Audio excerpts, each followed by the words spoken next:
성경 말씀을 봉독하겠습니다. 성경 말씀은 히브리서 12장 1절 2절 말씀입니다. 히브리서 12장 1절 2절입니다. 신약 성경 367페이지입니다. 이러므로 우리에게 구름같이 둘러싼 허다한 증인들이 있으니 모든 무거운 것과 얽매이기 쉬운 죄를 벗어버리고 인내로써 우리 앞에 당한 경주를 하며 믿음의 주요 또 온전하게 하시는 이인 예수를 바라보자. 그는 그 앞에 있는 기쁨을 위하여 십자가를 참으사 부끄러움을 개의치 아니하시더니 하나님 보좌 우편에 앉으셨느니라. 아멘. 우리가 지난주에는 히브리서 11장에 있는 말씀의 한 부분을 우리가 함께 생각을 했습니다. 믿음이라는 것이 얼마나 대단한 것인가.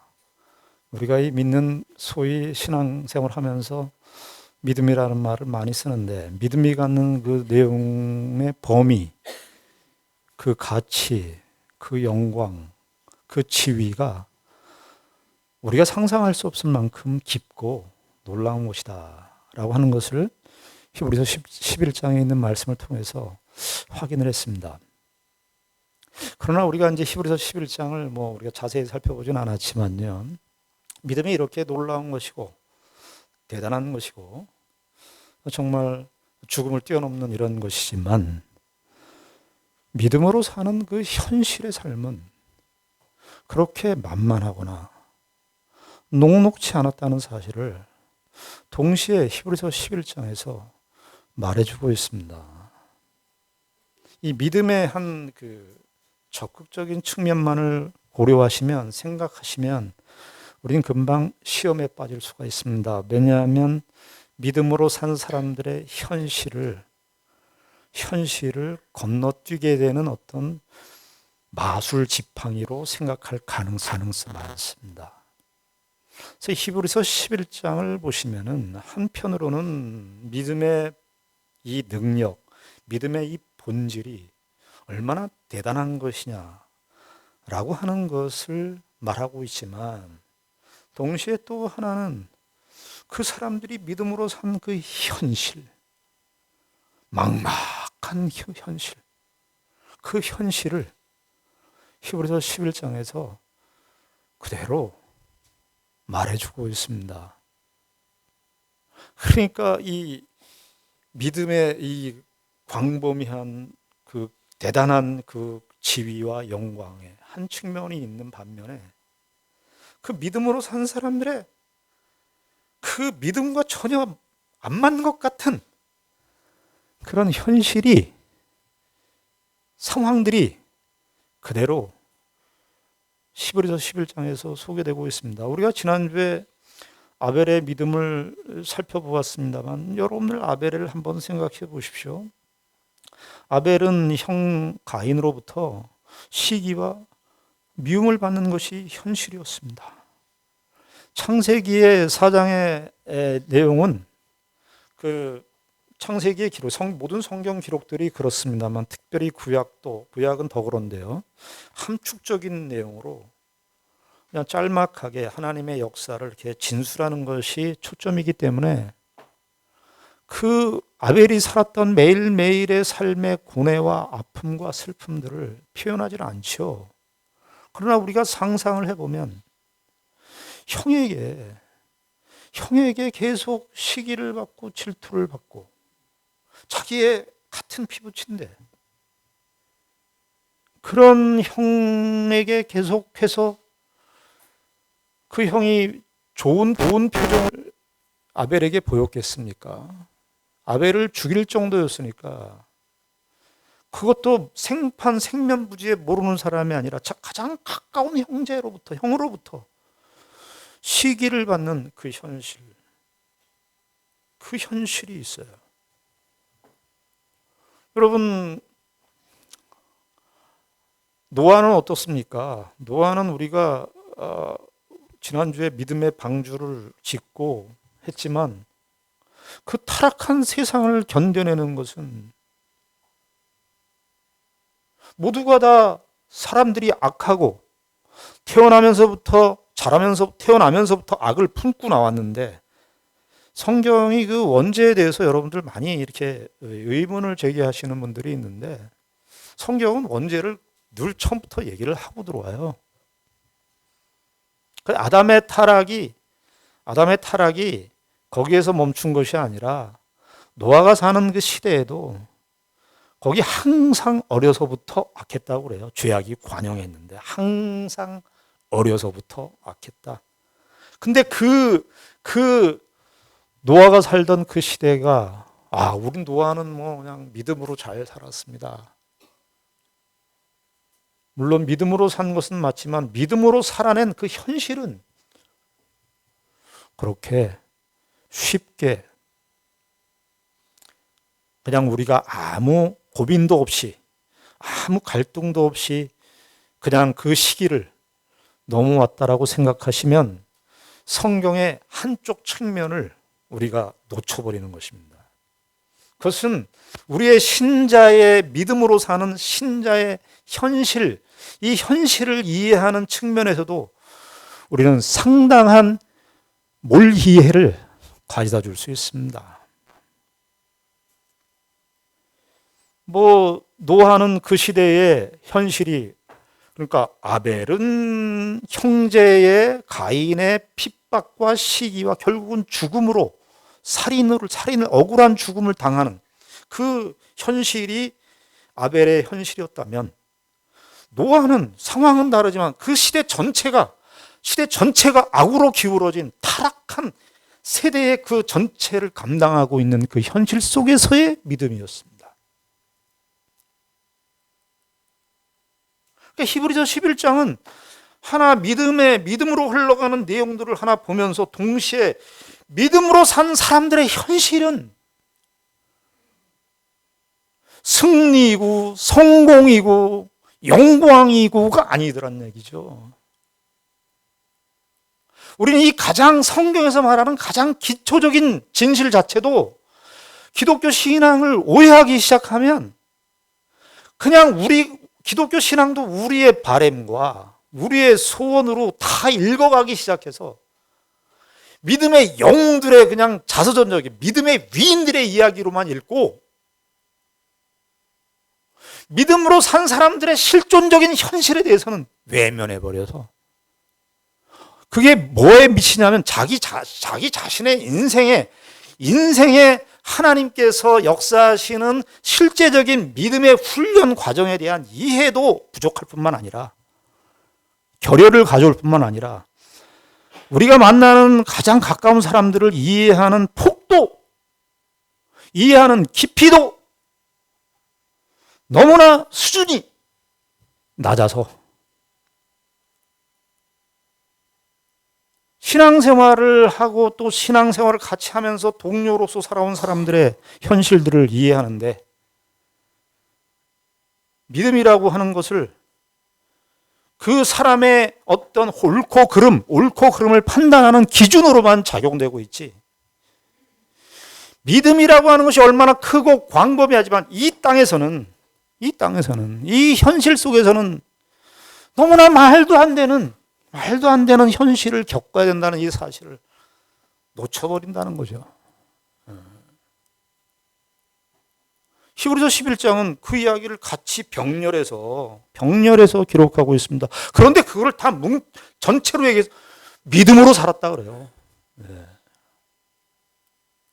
여러분들은 우리 한국 교회는, 저도 한국 교회에서 자라서 한국 교회의 신앙적인 그 문맥 속에서 컸죠. 그런 문맥 속에 컸는데 아직도 우리가 신앙생활을 못 벗어나는 게 뭐냐 하면 믿음은 교회에서만 적용되는 것이라고 착각하시는 분들이 너무너무 많습니다. 믿음은 기도하는 일, 찬송하는 일, 성경 보는 일, 종교적인 일에만 믿음의 비중을 거기에다가 너무 둬서 그렇게 하지 않으면 믿음이 없고 그렇게 하면 믿음이 있고를 우리는 암묵적으로 묵시적으로 우리는 그 원칙을 갖고 있습니다. 성경에서 말하는 믿음은 그런 내용이 아닌데 우리의 윤리성, 이 사람들이 사람들이 가진 그 윤리성, 도덕성에다가 믿음이라고 하는 걸 거기다가 집어넣어서 기독교에서 말하는 신앙에 대한 깊은 이해와 안목이 생겨나질 않는 거예요. 그래서 신앙이 좋다고 하는, 신앙생활을 오래 했다고 하는 사람들을 만나서 얘기를 해보면은 정말 할 얘기가 없어요. 맨날 그 얘기만 해야 되니까. 사는 이야기를 할 수 없어요. 사는 이야기를 왜 안 하냐면, 사는 이야기를 통해, 사는 현실, 실존의 현실, 말도 안 되는 그런 현실들 속에서 고민해 본 적이 없으니까. 매일 잘했냐, 못했냐만 판단하고, 옳고 그르냐만 재단을 했기 때문에, 그래서 그런 걸로 옳고 그름을 확인해서 내 신앙이 좋다고 하는 우월감을 확인하고, 그렇지 않으면 또 열등감에 빠져서 우월감과 열등감과 왔다 갔다 하면서 믿음이 우월감과 열등감 사이에서 벗어나지 못하는 현실이 우리 한국교회의 현실이었습니다. 여러분들, 아브라함과 사라 우리가 지난 시간에 배웠습니다. 하나님께서 어떻게 하십니까? 창세기 12장에 아브라함을 부르실 때 내가 내게 지시하는 땅으로 가라 그럽니다. 지시하는 땅이 어딘 줄을 알 수가 없어요. 도대체 막막합니다. 아브라함과 사라에게 요구되는 것은 딱 하나, 그 말씀하신 하나님을 믿는 수밖에 없는 거예요. 하나님을. 본토 친척 아비집을 떠나서 갈대아우로 메소포타미아라고 하는 지역이 얼마나 대단하게 좋은 나라인데, 가나안 땅, 그 말도 안 되는 척박한 땅, 조그만 땅, 족보에도 없는 땅, 그 당시 때 지도에서도 없는 그 땅, 그 땅에서 나그네 생활을 해야 되는 그 현실을 생각해 보셨습니까?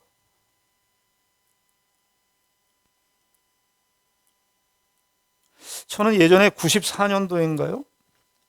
아브라함이라고 하는 그 영화를 성화로 만들었어요. 그걸 이제 기독교 영화로 만들어서 본 기억이 나는데, 주인공이 그 리차드 해리슨가 그런 사람인데, 다른 기억이 안 나는데요.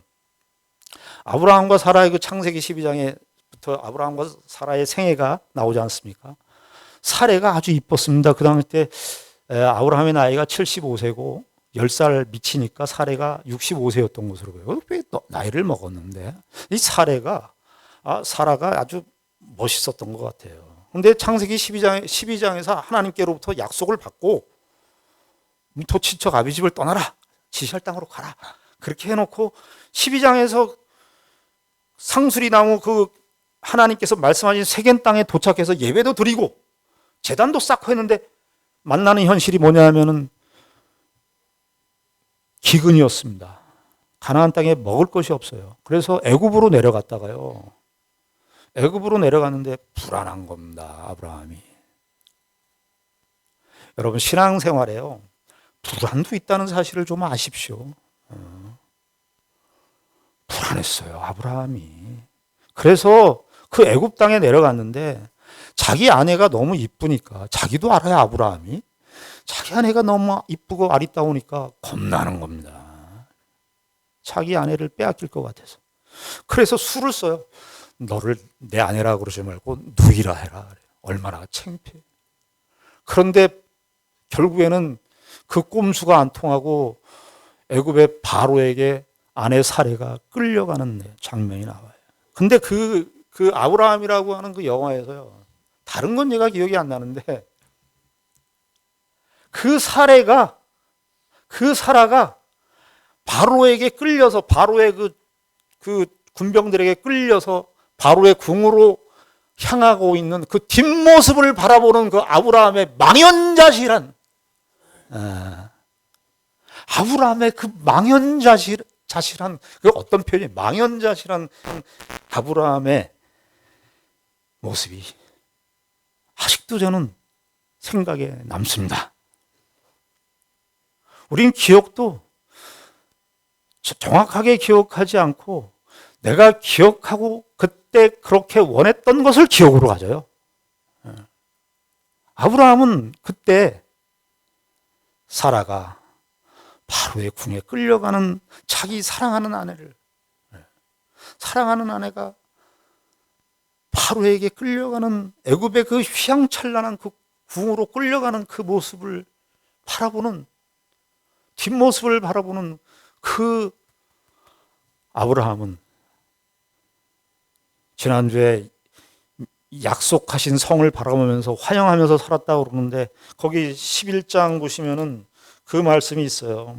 15절에, 11장 15절에 그들이 나온 바 본향을 생각하였더라면 돌아갈 기회가 있었으려니와.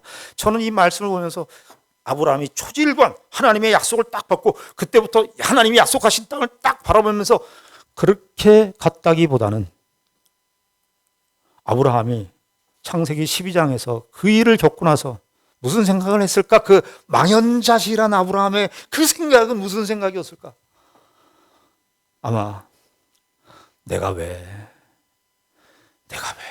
메소포타미아에서 나와가지고, 내가 왜 그 갈대아 우르 그 좋은 땅에서 왜 나와 고향 생각을 하지 않았을까?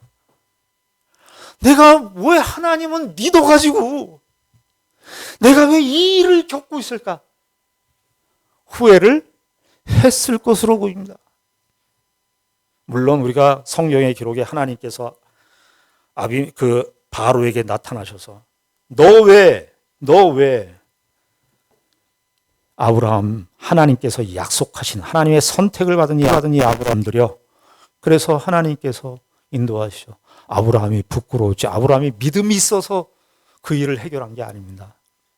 믿음은 이렇게 아브라함의 불안, 망연자실함, 이런 것들을 다 담고 있는 겁니다. 저는 성경의 기록을 읽을 때마다 제가 이제 살아있는 동안은 못할 것 같은데 그걸 써보고 싶어요. 한번 글 좀 잘 쓰시는 분들은 좀 성경을 좀 일단 제대로 잘 읽으시고 그 행간에 있는 거, 아브라함은 무슨 생각을 했을까? 아브라함은 이런 현실에서 어떤 생각을 했을까? 아브라함의 심리는, 사라는 그렇게 끌려가면서 무슨 생각을 했을까? 아유, 저 아브라함 비잉신 그랬을까? 무슨 생각을 해서 나 하나 지켜주지 못하는 저 남편, 나 전 남편을 믿고 여기까지 왔는데 나를 바로의 궁에 끌려가게 했을까? 아니면 사라가 야, 아브라함하고 사는 것보다 바로하고 사는 게 낫겠다 그 생각을 했을까? 다 믿음 안에 있는 겁니다. 여기 히브리서에서 뒤에 부분에 가서 그래서 결론이 뭔 줄 아세요? 뭐라고 얘기하냐면 너무 믿음으로 산 사람들의 정황이 말도 안 되는 그 현실을 겪었다는 것을 뒷부분에 가서 한 16명 정도를 얘기해요. 그러면서 뒷부분에 가서 이렇게 얘기합니다. 우리 11장 33절부터 읽겠습니다. 33절부터 그들은 믿음으로 나라들을 이기기도 하며 의를 행하기도 하며 약속을 받기도 하며 사자들의 입을 하며, 이거 아마 다니엘을 염두에 뒀을 거예요. 사자들의 입을 막기도 하며. 여러분, 그 사자들의 입을 막기도 하는 것도요, 그것도 한번 생각해 보시자고요. 저도 다니엘과 세 친구가 있지 않습니까? 다니엘과 세 친구인데 이 세 친구가 처음에 어떻게 해요? 불뭇불에 들어가죠. 그 다니엘서 3장에 불뭇불에 들어가요. 근데 여러분, 다니엘서도 잘 읽어보십시오. 다니엘의 세 친구들이 느부갓네살 왕의 명령을 어기고 결국은 그 풀무불에 들어가게 돼서 구원을 받았죠. 다니엘서 6장에 가면 이제 다니엘이 주인공이 돼서 다니엘이 다리오 왕의 그 어인을 기피하고 예루살렘 성을 향하여서 3번씩 기도하니까 주변에 있는 자기의 그 같이 있었던 동료들인데 고소를 받아서, 그래서 결국은 다니엘이 사자굴 속에 들어가는 거 아닙니까? 우린 그 장면 보고 영화도 많이 만들고 그랬어요. 그런데 여러분, 생각해 보십시오. 다니엘의 세 친구들이 그걸 경험한 것은 하루밖에 안 돼요. 그 기가 막힌 승리의 환희는 딱 하루. 매번 사자굴 가고 매번 풀무불 속에 들어가고 그러지 않았다고요. 그러면 다니엘과 그 세 친구들은 어떻게 살았을까요? 그 여러분 다니엘서에 보시면은요, 그 느부갓네살 왕, 벨사살 왕, 다리오 왕 그 시대를 겪는데 제국들이 다니엘에 대해서 갖는 시각을 얘기해 주는데 뭐라고 그러냐면 포로로 잡혀온 사람, 포로로 잡혀온 사람이에요. 포로로 잡혀온 사람. 그게 제국이 그 당시 때 세상이 다니엘과 세 친구들을 바라보는 관점이었어요. 얼마나 젊은 날에 한 15살, 16살 때 포로로 끌려와서 살아온 시절이 여러분 쉽겠습니까? 포로였습니다. 그리고 우리가 6장에 보면 그냥 그 사건 하나만 나와 있죠. 다니엘서에 6장에 보면 다니엘 옆에 있었던 그 다 고관대작들 다니엘에 다 혜택을 받았던 사람들입니다. 다니엘이 일종의 배신을 당합니다. 자기의 흠을 찾아서 말이죠. 치사하게 죽이는데 내몰아요. 우리가 인생을 살면서 여러분들은 배신을 안 당해보셨습니까? 사람들이 배신당하는 거 참 어려워요. 그런데 여러분 신앙의 세계에 배신이 있다는 거 아십니까? 예수님께서 가장 결정적으로요.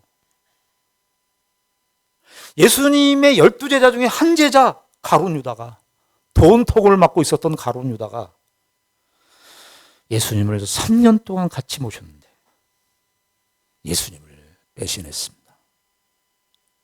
신앙의 세계는요, 신앙이 마주하고 있는 그 현실이라고 하는 것은 이렇게 다릅니다. 하늘과 땅만큼 다릅니다. 그래서 우리가 다 시험을 받는 건 뭐냐면 이것 때문에 시험을 받는 거죠. 우리의 현실 때문에.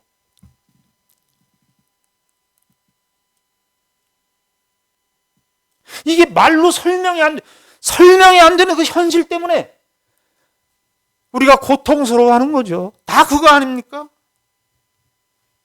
여기 가만히 보십시오. 33절 여기까지는 좋아요. 33절에 보면 34절 불의 세력을 멸하기도 하며 칼날을 피하기도 하며 연약한 가운데서 강하게 되기도 하며 전쟁에 용감하게 되어 이방 사람들의 진을 물리치기도 하며 이건 뭐 삼손일 경우도 있고 사사들일 경우도 있어요. 그런데 35절 여자들은 자기의 죽은 자들을 부활로 받아들이기도 하며 또 어떤 이들은 더 좋은 부활을 얻고자 여기 여자들은 35절에 보면 여자들은 죽은 자들을 부활로 받아들이기도 하며 이게 아마 엘리사와 엘리야 시대 때 수넴 여인과 사르밧 과부의 스토리예요. 그 여인들은 죽은 아들을 돌려받았어요. 그런 믿음의 승리가 있는 것도 사실이지만 지금 히브리서에 말하는 내용은 그 다음에 35절 그 후반부에 보시면 이렇게 되죠. 또 어떤 이들은 더 좋은 부활을 얻고자 하여 심한 고문을 받되 구차히 풀려나기를 원하지 아니하였으며 36절 또 어떤 이들은 조롱과 채찍질 뿐 아니라 결박과 옥에 갇히는 시련도 어떻게 했어요? 받았으며 히브리서 11장이 믿음을 이야기하는 내용이 뭐냐면 우리가 갖고 있는 생각이 뭐냐면 믿음을 인과 율로 생각하는 거예요. 믿음을 원인을 집어넣으면 결과가 나오는 방식.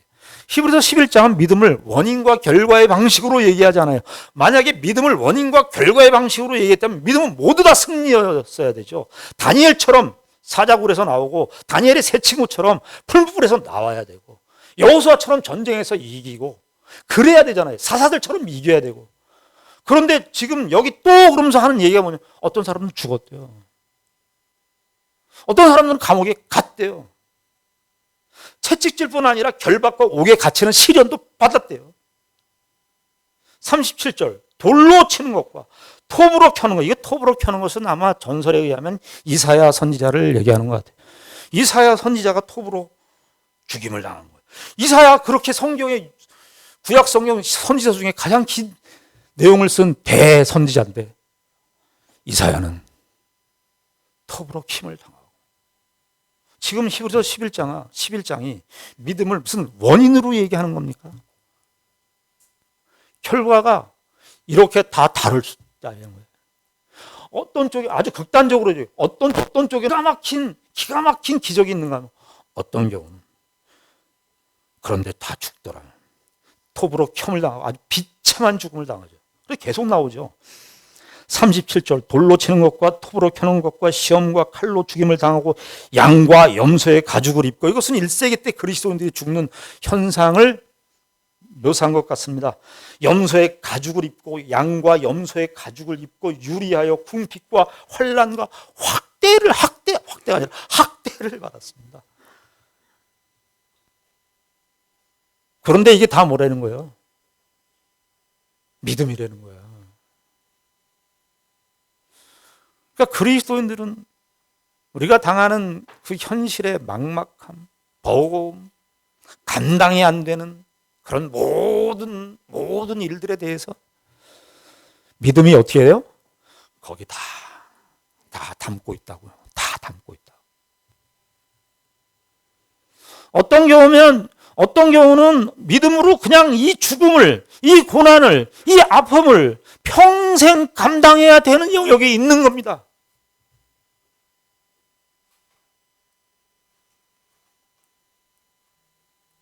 다 그런 거예요. 여러분, 제발 그러니까 믿음을 이렇게 정형화해서 갖지 마십시오. 믿음 그러면 어떤 정형화가 딱 있는 거예요. 이 프레임이 딱 짜여 있어가지고 내 이 프레임이 안 들어오면 다 믿음이 없어. 곧다고 얘기하시면 안 돼요.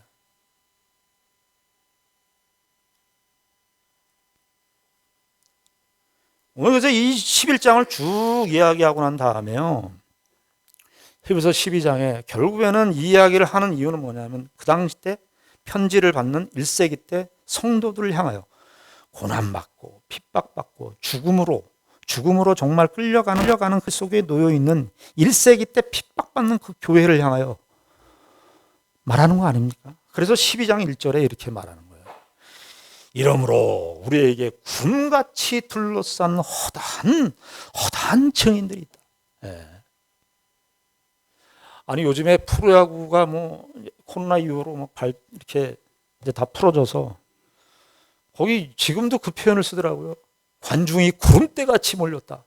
원래는 여기서 나온 거예요. 이 저작권료를 쓰고 그 표현을 써야 되는데, 정확하게 번역을 하면 증인들의 구름이래요. 증인들의 구름. 허다하다는 거예요. 이게 이제 1세기 때 성도들에게 위로하는 거예요. 너희들 외롭지 않아. 너희들 고난받는 거, 너희들이 고통스러워하고 이게 뭔가? 나는 이게 뭔가? 나는 이 길을 가는 게 나만 가는 길인가? 외롭고 고통스럽고 죽고 싶고 삶을 그냥 다 포기해버리고 싶고. 그런데 히브리서 기자가 야 이런 거죠. 너 그러냐? 아니야. 많아. 그렇게 산 사람들 너무너무 많아. 여러분들, 내가 언덧 힘든 일을 겪고 있어요. 그런데 어떤 힘든 일을 겪고 있는데 어떤 사람이 옆에서 나 힘들어 죽겠어. 그런데 어떤 사람이 옆에 와서 뭔데? 무슨 일인데? 얘기해봐. 나 이런저런 일로 힘들어. 이런저런 일 때문에 내가 미치고 팔짝 뛰겠어. 그런데 그 옆에 말을 듣고 있는 사람이 이렇게 얘기하는 거죠. 나도 겪었어.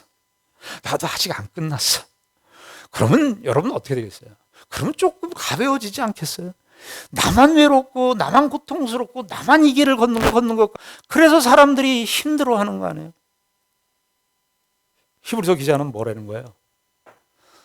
허다한 증인들의 구름이 있어.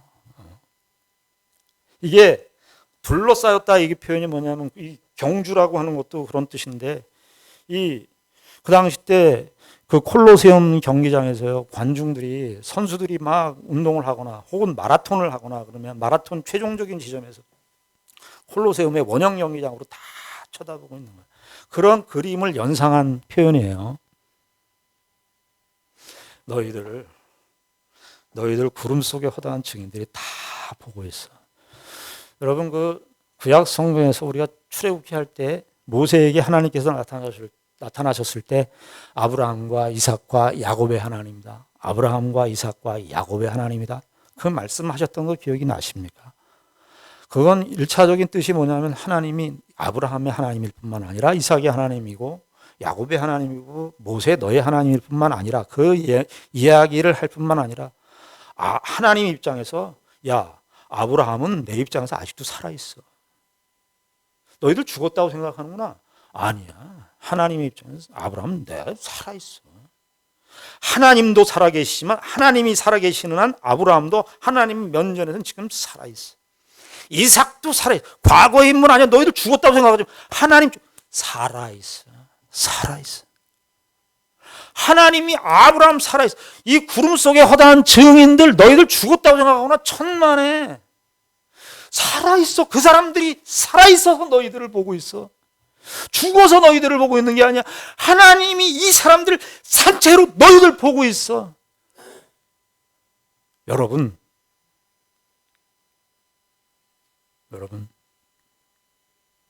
누가 살아있고 누가 죽어 있는 겁니까? 여러분 예수를 믿고 하나님의 죽고 우리 그리스도인들은 다 하나님의 최종적인 부활을 기다려서 중간 상태, 교리적으로 중간 상태라고 그러는데 중간 상태에서 우리를 보고 있어요. 우리 강지민이 군대 가는데 10월 4일 날 군대 얘기를 해야 될 것 같습니다. 우리 군대 가면은요 웃기는 게 뭐냐면은 제대하잖아요. 전역하는 사람이 군대 제대하면은요 누가 좋은 거예요? 제대하는 사람이 너무 좋은 거잖아요. 이거 박영선 목사님이 자주 이용한 예인데 다시 씁니다. 그 제대하는 사람이 최고죠. 이제 나가는 거 아니에요. 그런데 이 장면을 상상해 보셨습니까? 거기 남아있는 사병들이 저 사람, 저 박병장님 제대하시네. 불쌍해서 어떡해. 누가 누구에게 불쌍하다 그런 거예요? 그런 장면 없잖아요. 제대하는 사람이 남아있는 사병에게 너희들 앞으로 어떻게 할래? 군대장 앞으로 어떻게 할래? 나는 간다. 빠이빠이다. 우리가 이 세상에서 제대하는 날이 다 있어요. 제대를 앞에 두고 있는 사람이 사실은 부러운 거예요. 성경은 그렇게 얘기해요. 누가 저에게 그런 말을 하더라고. 목사님은 늙는 게 싫지 않냐고. 아니요. 늙는 게 좋다 이게 아니라 늙는 게 깊어지는 겁니다. 신앙에서는 늙는 건 최고의 신자에게서 늙는 건 최고의 가치입니다. 다시 젊은 날로 돌아가고 싶지 않습니까? 그렇게 만약에 질문을 하신다면 당연히 또 싶지 않습니다. 왜 그런 줄 아세요? 고통스러워서도 또 있지만 한심해서 그래요. 제 자신이 그 한심했던 그 철없던 자기 마음대로 살고 자기 마음대로 그렇게 생각하고 교만하고 남들 좀 무시하고 남 함부로 다 판단하고 내 중심으로 살고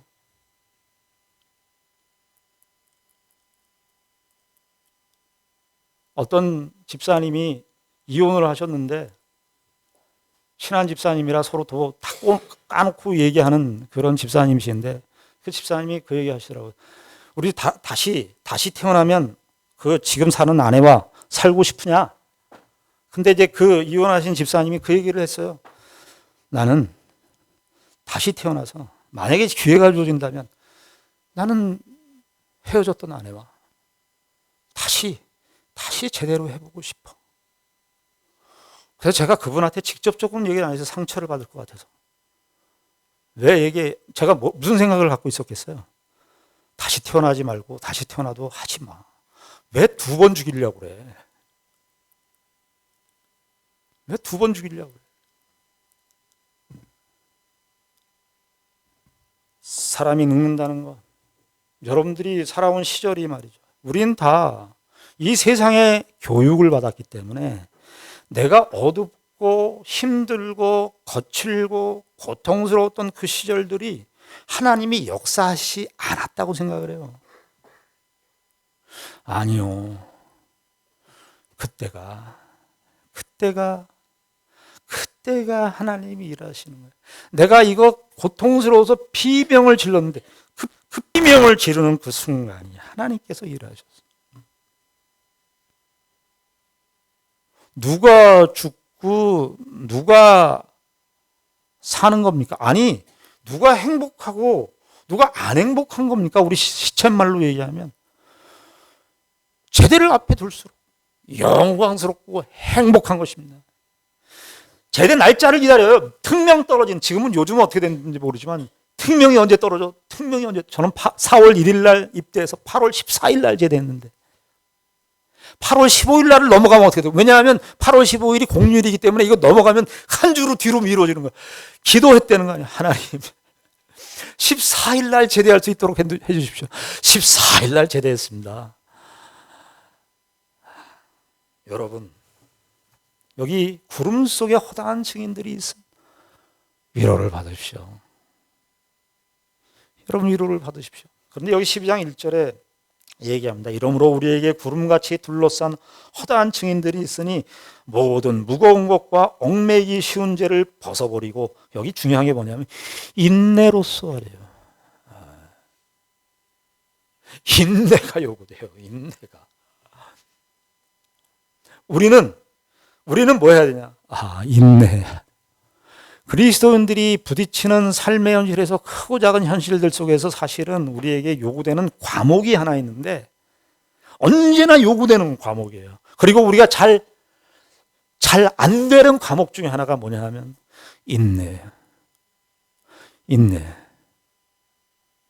인내라는 말이 무엇을 견뎌, 위로부터 위에 큰 무게가 달린 어떤 짐이 있거나 바위가 있는데 그거를 그냥 견디고 머무르는 것이에요. 휘포모네라고 하는, 모네오라는 말은 이 윗라는 말과 밑에 견딘다라, 산다, 거기 거주한다, 거한다라는 말이 같이 겹쳐 있어요. 그 말도 안 되는 그 현실과 말도 안 되는 그 생의 무게, 인생의 무게, 이게 뭘까 하는 그 무게를 그냥 그 속에서 사는 거래요. 그래서 히브리서 11장은 믿음을 이야기하다가 인내를 같이 얘기해요. 믿음은, 결국 인내는 뭐냐면 믿음의 다른 표현인 거예요. 믿음은 어떤 면에서 관념적이에요. 믿음은 하나님을 신뢰하고 내가 하나님과 우리의 수직적인 관계라고 하면, 믿음의 현실적 우리의 반응은 인내입니다. 여러분, 사랑의 다른 표현도 뭔지 아십니까? 사랑의 다른 표현도 인내입니다. 고린도전서 13장 사랑에 대한 유명한 장 아닙니까? 그 사랑에 대한 얘기를 하는데 사랑을 무엇으로 설명하는 거예요? 인내로 설명해요. 인내로. 사랑을 무엇으로 인내로. 처음부터 어떻게 시작해요? 사랑은 언제나 오래 참고.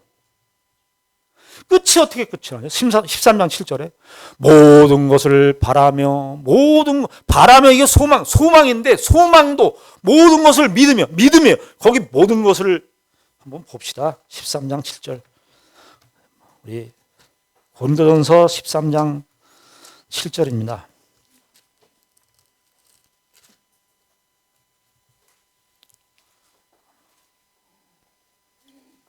사랑을 인내로 아주 그냥 포장을 해서 설명을 하죠.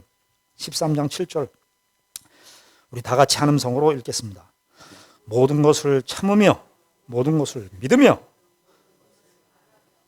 견디느니라. 이게 견디느니라. 여기 모든 것을 참으며, 참고, 이 참는다고 하는 여러 번 썼어요. 다양한 표현으로. 모든 것을 참아요. 스테고이. 그냥 대책 없이 있는 거예요. 그냥 모든 것을 참으며, 모든 것을, 믿음이 나오죠. 믿음도 나오고, 모든 것을 바라며. 이거 소망이에요. 소망이 뭐예요? 그 다음에 모든 것을 어떻게 해요? 휘포모네오라는 말을 맨 마지막에 쓴 거예요. 명사도 휘포모네고 휘포모네오는 동사형인데 같은 단어를 썼어요. 여러분들 잘 견딥시다. 인내라고 하는 단어를 이렇게 제가 알고 있는 사전이 이제 제가 갖고 있는 그 헬라어 사전이 한 10개 정도 되는데 그 사전마다 다양하게 이렇게 설명을 했다고. 그 중에 제일 들어오는 그 사전의 번역이 뭐냐면 믿음이 인내라고 하는 걸 이렇게 번역한 해석한 그 사전도 있더라고. 어떻게 해석했냐면 저항하다. 저항하다. 인내라고 하는 건 수동적으로 그냥 뺏기고 견딜 수 없고 그런 것만 있는 게 아니라 저항하다.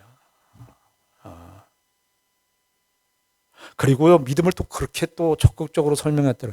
기대한다. 저와 여러분들이 우리 지금까지요 구름 속에 허다한 증인들이, 우리 교회 안에도 증인들이 있습니다. 우리 조집사님, 장모님 되시는 권사님, 그 권사님 증인으로 우리 보고 계시고, 죄송하지만 지금 권사님 이정희 권사님 안 계셔서 얘기합니다. 정장로님 우리 지금 보고 계시고, 박준희 집사님 우리 보고 계시고, 믿음으로 산 모든 사람들이 증인들이 21세기 동안 우리는 외롭지 않습니다. 외롭지 않지만 이 참고 견디고 인내해야 되는 길은 우리에게 주어진 책임입니다. 신자의 이 믿음의 경주를, 이 믿음의 길을 승리로, 인내로 걸어가시는 우리 모두가 되기를 바랍니다. 기도하겠습니다. 하나님 아버지, 은혜를 감사합니다. 우리가 하나님의 은혜로 부름을 받은 사람들인데 참 우리의 실력이 없습니다. 우리의 모든 것이 우리의 힘으로 말미암지 않는다는 것을 우리의 전평생을 통해서 배우는 것 같습니다. 아버지 하나님, 그리스도를 바라보게 하시고 그리스도의 은혜를 의지하여 살아갈 수 있는 우리 모두가 되게 하여 주시옵소서. 답이 없이 살아가는 인생을 배우는 것이 신자들의 인생이라고 어느 철학자가 말한 것처럼, 어느 신학자가 말한 것처럼 우리도 우리의 현실 속에서는 답 없이